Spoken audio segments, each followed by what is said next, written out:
Assalamualaikum warahmatullahi wabarakatuh.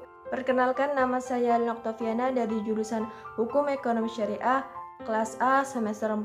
Video ini dibuat untuk memenuhi tugas ujian akhir semester mata kuliah Fikih Muamalah 2 yang diampu oleh Bapak dosen Jeffrey Zulfikar Hafiz MH. Dalam video ini saya akan membahas mengenai penyelesaian sengketa ekonomi syariah.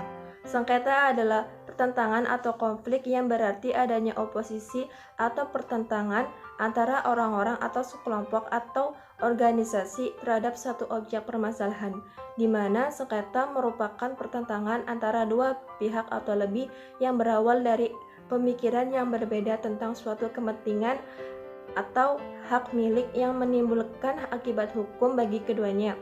Dan juga proses sengketa terjadi karena tidak adanya titik temu antara pihak-pihak yang bersengketa. Perselisihan atau sengketa ekonomi syariah pada umumnya disebabkan oleh faktor-faktor, yaitu pertama, konflik data terjadi karena kurangnya informasi, kesalahan informasi, adanya perbedaan pandangan, adanya perbedaan interpretasi terhadap data, dan adanya perbedaan penafsiran terhadap prosedur. Yang kedua, konflik kepentingan. Setiap kegiatan para pihak memiliki kepentingan. Tanpa adanya kepentingan para pihak tidak ada mengadakan kerjasama. Timbulnya konflik kepentingan yang disebabkan karena adanya perasaan atau tindakan yang bersaing, adanya kepentingan substansi dan para pihak, dan adanya kepentingan prosedur, dan adanya kepentingan psikologi.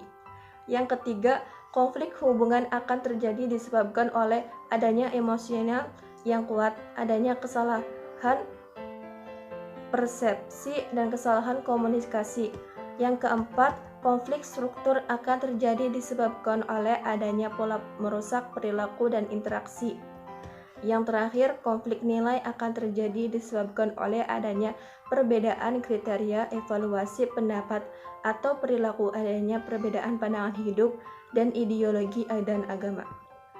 Penyebab terjadinya suatu sengketa ekonomi syariah disebabkan oleh dua pihak, baik perorangan atau badan hukum yang melakukan akad dan perjanjian dengan prinsip syariah yang salah satu pihak melakukan prestasi atau perbuatan melawan hukum sehingga mengakibatkan pihak lain yang merasa dirugikan.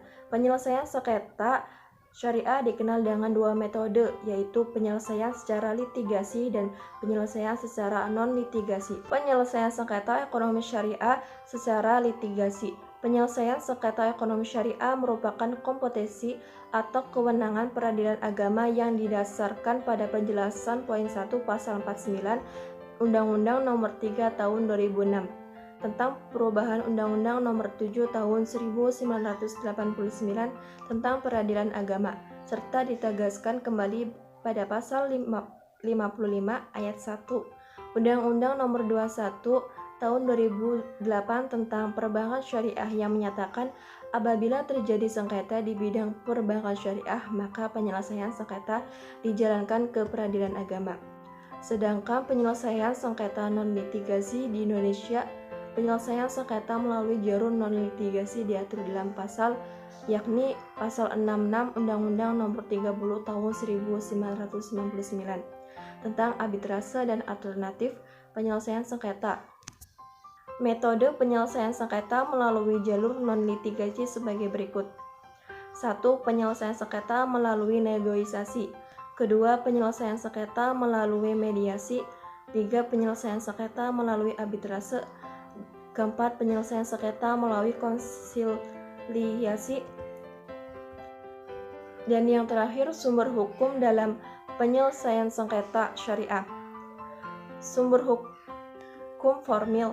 Hukum acara yang berlaku di pengadilan agama untuk mengadili sengketa ekonomi syariah adalah hukum acara yang berlaku dan dipergunakan oleh lingkungan peradilan umum.